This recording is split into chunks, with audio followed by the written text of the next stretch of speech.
नितीन गडकरी यांच्या सभेने वरुड मोर्शी तालुक्याची हवा बदलली।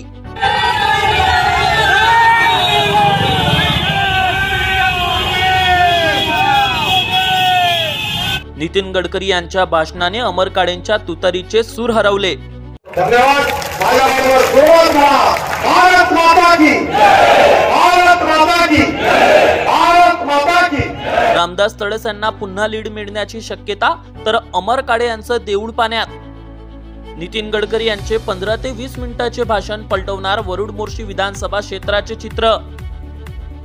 आणि म्हणून माझी आपल्या सगळ्यांना विनंती आहे की हे सरकार गाव गरीब मजदूर शेतकऱ्याचं कल्याण करण्याकरता आहे। आणि म्हणून पुन्हा एकदा 10 वर्षात जे झालं तो ट्रेलर होता, पर असली फिल्म तो शुरू होना बाकी है। आणि म्हणून तुमच्या सगळ्यांचं सहकार्य, आशीर्वाद रामदासजींना पाहिजे।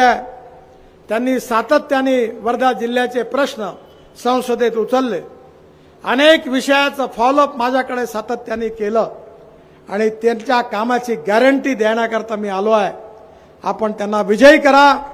पुन्हा एकदा भारतीय जनता पार्टी एनडीएचं राज्य आणा, नरेंद्र मोदींना देशाचं प्रधानमंत्री करा आणि आपल्या आशीर्वादाने पुन्हा एकदा देशाचं गाव गरीब मजदूर शेतकऱ्याचं भविष्य बदलवण्याकरता सहकार्य करा, अशी नम्र विनंती करतो।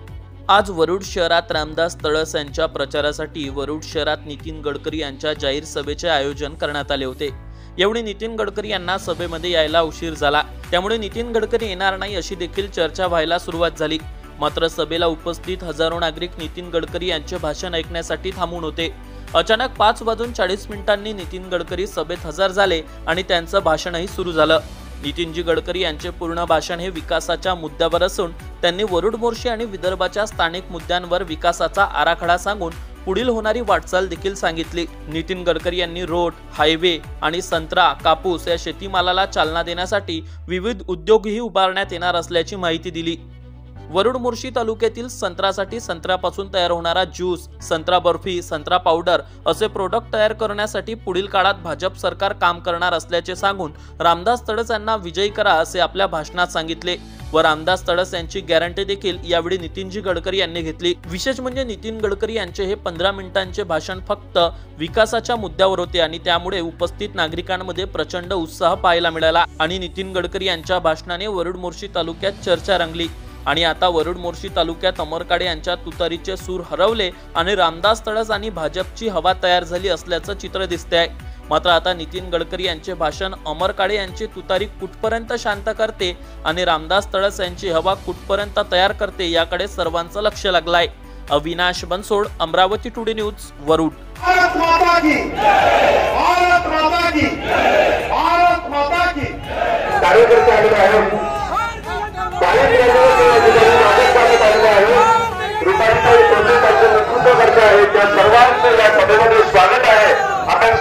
मला अतिशय आनंद आहे की आपल्या सगळ्यांना प्रधानमंत्री मोदींच्या नेतृत्वाखालील 10 वर्षाचा अनुभव आलेला आहे।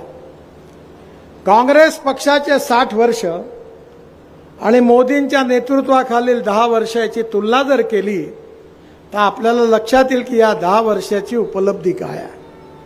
आपल्या शहरामध्ये, आपल्या गावामध्ये किती प्रकारचे बदल झालेले आहेत त्या सगळ्यामध्ये मी काही जाऊ इच्छित नाही, पण केवळ वर्धा जिल्ह्यामध्ये माझ्या विभागातून मी 10,000 कोटी रुपयाची कामं केली। 10,000 कोटी।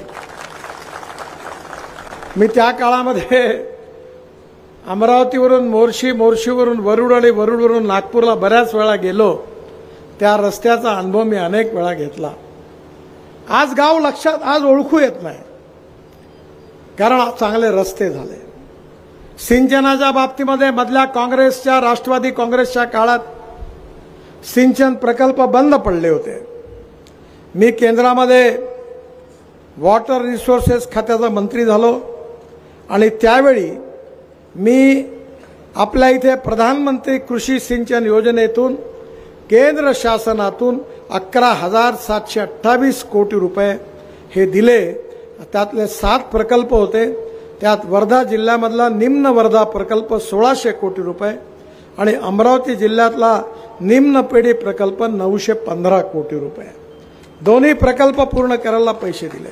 शेतकऱ्याचा कापूस, कपडा, सूत डायरेक्ट कंटेनरमधून सिंधीवरून कलकत्त्याला, म्हणजे आपल्या इथे हल्दिया पोर्ट आहे कलकत्त्यात, तिथे जाईल आणि हल्दियावरून आपण नदी मार्गाने चितगावला घेऊन जाऊ आणि आपला आता लॉजिस्टिक कॉस्ट 1.5 लाखावरून 80,000 रुपयावर आली, म्हणजे जवळपास अर्धी झाली. आणि विदर्भाचा कापूस कॉम्पिटेटिव्ह झाला प्राईजमध्ये. त्यामुळे येणाऱ्या काळात विदर्भाचा कापूस हा बांगलादेशमध्ये निर्यात होईल आणि विदर्भातल्या शेतकऱ्याला जास्त भाव मिळाल्याशिवाय राहणार नाही. आता संत्र्यामध्ये बांगलादेशने टॅक्स लावला, त्यामुळे आपल्या संत्र्याच्या अडचणी निर्माण झाल्या. 180% टॅक्स लावला.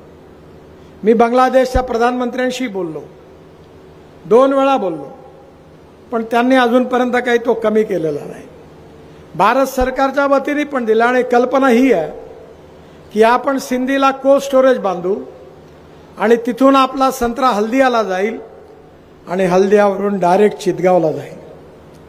जर आपण रेल्वेने पाठवला किंवा ट्रकने पाठवला तर बांगलादेश भारत सीमेवर अनेक अडचणी आहे आणि म्हणून येणाऱ्या काळामध्ये शेतमालावर प्रक्रिया करणारे उद्योग झाले पाहिजे. शेतमालाला निर्यात झाली पाहिजे.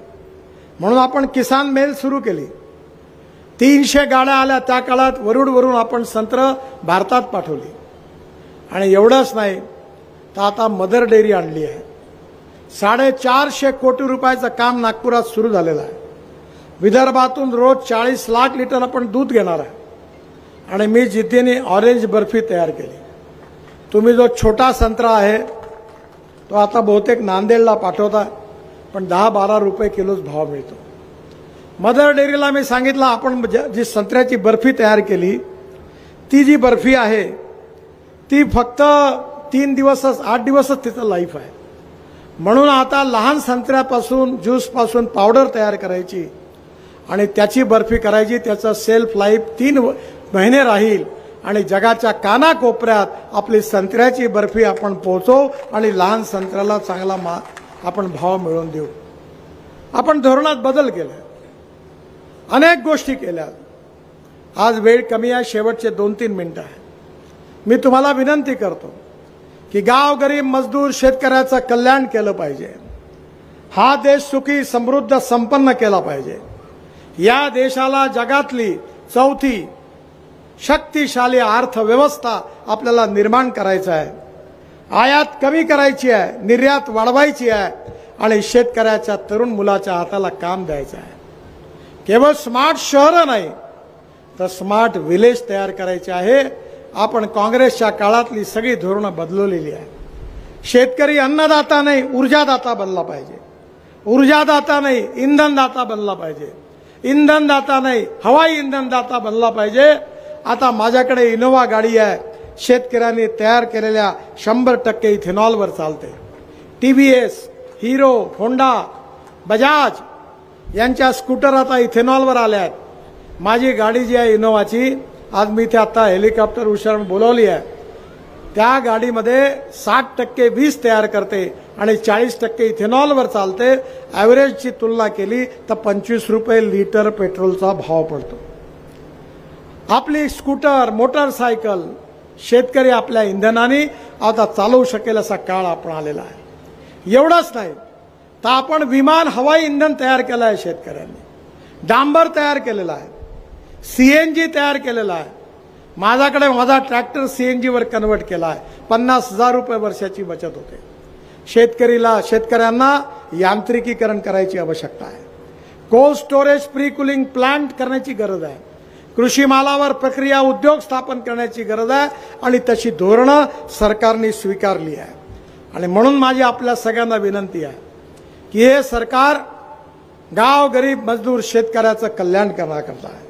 आणि म्हणून पुन्हा एकदा 10 वर्षात जे झालं तो ट्रेलर होता, पर असली फिल्म तो शुरू होना बाकी है. आणि म्हणून तुमच्या सगळ्यांचं सहकार्य, आशीर्वाद रामदासजींना पाहिजे. त्यांनी सातत्याने वर्धा जिल्ह्याचे प्रश्न संसदेत उचलले. अनेक विषयाचं फॉलोअप माझ्याकडे सातत्याने केलं आणि त्यांच्या कामाची गॅरंटी देण्याकरता मी आलो आहे। आपण त्यांना विजयी करा। पुन्हा एकदा भारतीय जनता पार्टी एनडीएचं राज्य आणा, नरेंद्र मोदींना देशाचं प्रधानमंत्री करा आणि आपल्या आशीर्वादाने पुन्हा एकदा देशाचं गाव गरीब मजदूर शेतकऱ्याचं भविष्य बदलवण्याकरता सहकार्य करा अशी नम्र विनंती करतो आणि 6 वाजल्यामुळे माझं भाषण समाप्त करतो। धन्यवाद। माझ्याबरोबर जोरात म्हणा, भारत माता की, भारत माता की, भारत माता की। नमस्कार।